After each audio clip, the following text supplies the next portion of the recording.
Back with another video, and in today's video I'm going to be breaking down my silk press process, because over here we do not gatekeep. I'm going to be breaking it down step by step for you, and I'm doing it on one of my friends slash clients. You've seen her before. We usually color her hair like a copper, or I've done braids on her, I've done makeup. Her Instagram will be linked in the description box below. But here we are again doing a silk press, her first silk press of the year, I do believe. Her color is a little faded out right now because she's in between colors, but I'm just going to start off by shampooing her. I will be doing a separate video showing you guys like what specific products I use, but I think right here I am using the Redken, because like I always tell you, when it comes to colored hair, I'm going to be using that Redken because Redken is my go-to. This is the acidic bonding line, of course, the shampoo, and that is what I'm going to shampoo with. Now I always shampoo at least 2 times depending on how dirty my client's hair is. I'm going to shampoo more than that. Usually I start off with a clarifying shampoo. I recently just re-upped on my Mizani clarifying shampoo, so it's like a charcoal. I'm gonna put it in the description box. Like I said, I will be doing a video on the specific products I'm using, but I go in with a clarifying shampoo first. Then I go in with the moisturizing shampoo, and in this case, like I said, I'm using the Redken Acidic Bonding because she is color treated. I use that shampoo on color treated hair and on chemically treated hair. If they don't have color treated hair or chemically treated hair, then I'm going to go in with a moisturizing shampoo as my second shampoo. And if their hair is still a little bit dirty, I'm going to shampoo again with another moisturizing shampoo or another clarifying shampoo. It depends on how dirty, how much buildup, when was the last time that they washed their hair, depending on how many times I'm going to wash. Above 2 times, but I'm always going to wash at least 2 times. So right now I'm going in with my second wash, and then we're going to steam. Okay, steaming is the key.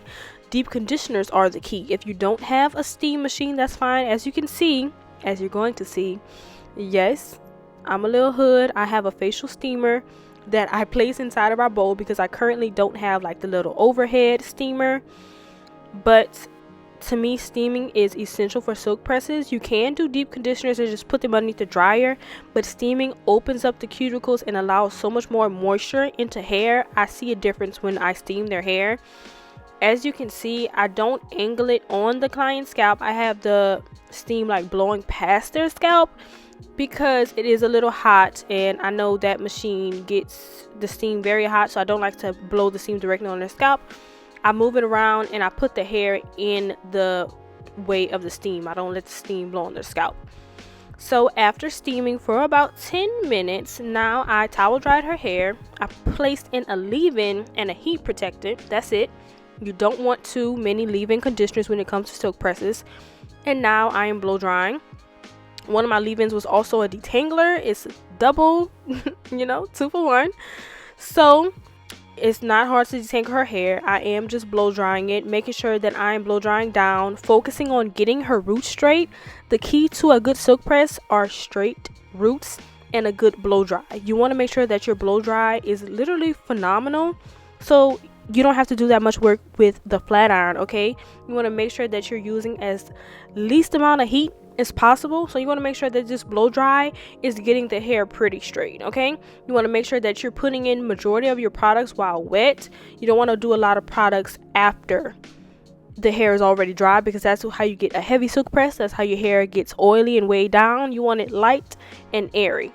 So right now I am just blow drying. I love this brush. The brush that you're using is also important. I do love a good round brush moment when it comes to silk presses. Right now on her hair, I am just using a paddle brush, but as you can see with this paddle brush, the air is able to move through it. That is also essential. Sometimes when I'm doing silk presses, I don't like to use a paddle brush that has the backing on it because that air isn't getting to move through the brush and the hair.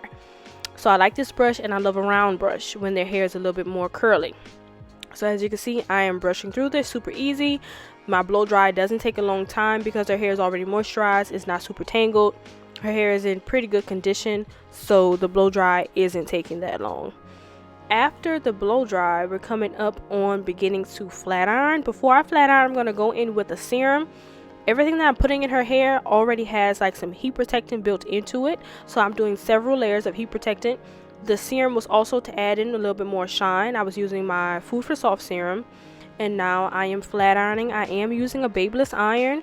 I've been realizing that, you know, the irons aren't super important. It's about the type of iron you're using. So, you know, ceramic or titanium. This is a titanium iron. That is what I prefer to use. People have different irons that they use for different reasons, but this is what I use. Irons truly work the best for me. I don't see myself using another brand. I've used Chi in the past. I've used GHD in the past, but Babyliss is where my heart lies. I've even used a Paul Mitchell, and nothing really hits like Babyliss. I would be interested in trying some other irons, but Babyliss is my favorite right now. Like, do you guys see the shine?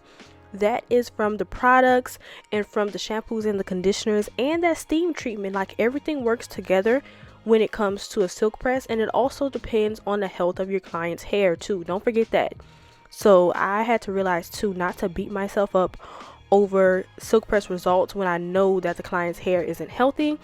This client's hair is healthy. We have come a very long way with her hair, so it does silk press out really nice, and her hair is able to maintain and retain that moisture that is needed for a silk press. So I'm just going to go all throughout her hair doing one pass. I do try to chase with a comb. As you can see, wherever the comb drops off, then I hold it back again and go over that end part.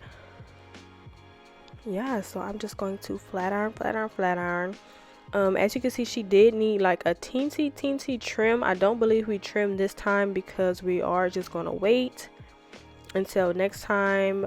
Make sure you're always asking your client what they're comfortable for. They do not have to trim until they're ready. I do not believe in cutting anything that the client did not ask for, because that is their head. It's not my hair. That's their hair, their decision. So we did not trim this time, but we will trim in the future. Like, look at that hair. It's so flowy and shiny and cute. And then I find sometimes when you're silk pressing colored hair, it can be a little bit harder to see the shine depending on the color of the hair. But with this color, you can really see her shine pretty good. If you follow me on Instagram at Everything by Maja, I recently posted a reel of another silk press I did, and you'll be seeing that in my my silk press products video. That silk press came out so cute, and her hair was actually colored a nice rich burgundy. I think I showed it in one of my other videos recently, my deep conditioner video or something. But that color and silk press transformation was so cute. I loved it, and that was an amazing silk press. Like, the results were phenomenal. Like, you can't top those results. So make sure you're checking out my silk press products video that is going to be filmed and coming out pretty soon. But in the meantime, go check out my Instagram. I have a reel on it over there. So I'm gonna let you guys just finish looking at this flat iron portion, and then I'm gonna come back and explain how I curl the hair.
Okay, so right here you see me doing something pretty fun. I wanted to start offering like colored clip-ins to my clients because I recently made my own clip-ins. You might have saw it in my Babyliss curling iron review and demo, and I made a reel on it on my Instagram. Once again, go check me out. These are little like mini hair tracks from the beauty supply store, but they're 100% human hair, hence why I can flat iron and curl them. So I'm like, you know, some of my silk press clients might want some color. I like to play with color, and she was actually going to her school's homecoming game and going tailgate. So I'm like, adding in this blue is the perfect color. Like, everyone's gonna love this, and we absolutely loved having the blue in her hair. And I like that I was able to curl it. Like, it was so inexpensive too, and you can make multiple clip-ins from the one little pack of hair, and the hair was literally only $5. So it's a good little thing to add into your silk presses, like just adding in a pop of color, because I already know they have some people who just have jet black hair and they've never colored their hair before, but that's a really good way to add in a pop of color without any damage. The only thing I don't like is that the hair is a little short, but that's why I would like always kind of curl it in so that it can blend better because it is shorter. As you can see, I was kind of going between a flat iron to curl because I love flat iron curls, but I'm also trying to get more into using my curling irons. And as you can see, the two curls are pretty similar. To me, the curling iron just gives a little bit of a tighter curl than the flat iron, but they're basically the same size. I really do love both. As you can see with the curls, you're really going to be able to see that shine. I have not put any oils or oil sheens in her hair, only serums and the different leave-ins that I spoke about earlier, and the shine is phenomenal. Like, look at these curls, so pretty. You can't top that. And right here you see that I'm actually curling the hair. It looks synthetic, but it's not. It's pretty shiny, but it is human hair because it did not burn. There was no issue or anything. I really do like adding that in. She was going to wear her hair curly, so at the end you're going to see me kind of wrap it a little bit because I was just trying to practice wrapping, because look, this is the beginning of silk press season and I've been doing braids for such a long time. I forgot how to wrap hair. I don't wrap my own hair all the time, but I do recommend, if you don't get silk press often or you're not heat trained, you should definitely be wrapping your hair. So my client actually knew how to wrap her hair a little bit better than me because I was a little rusty, but we did get it together. Yeah, but and she wanted to wrap her hair. So if you didn't want to wrap your hair leaving the salon, you could definitely just, finger comb it out or wrap it, put it underneath the dryer with saran wrap. That is not something you saw me do in this video, but it's something I recommend.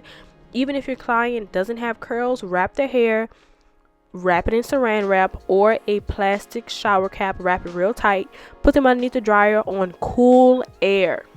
Let me say that again. Cool to cold air for about 10 minutes, and it is going to give you such silky results. Okay, do it. It's a must. I didn't do it this time because she wants to leave with it wrapped, and I didn't want to or we just didn't have time. Otherwise I would have did it because it's something that I like to do all the time. But as you can see, I'm just going to curl, make sure she has her little curls in, and then in the end we're going to wrap it. And also, one thing I like to do for the edges, I do not use edge control anymore for my silk presses. First of all, I try to blow dry their edges out pretty good to make them straight, but if they do have short hairs or any flyaways, I use a wax stick. The wax stick is definitely the key because edge controls are water based, and I don't like that. It makes the hair revert a little bit. Hairspray can get kind of crunchy, so I finally got me a wax stick, and it helps to lay the hairs, lay the flyaways. It's amazing. It really is amazing.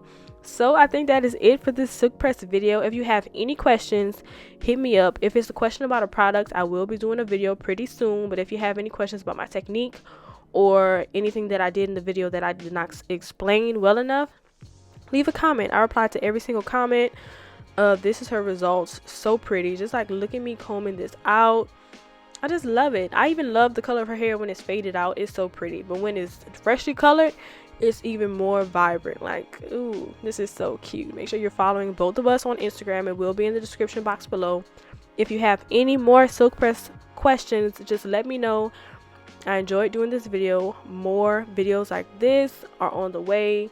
If you guys did not know, I'm a licensed cosmetologist, and I am trying to give you the information you need to take care of your hair and take care of your client's hair. I'll see you guys in my next video.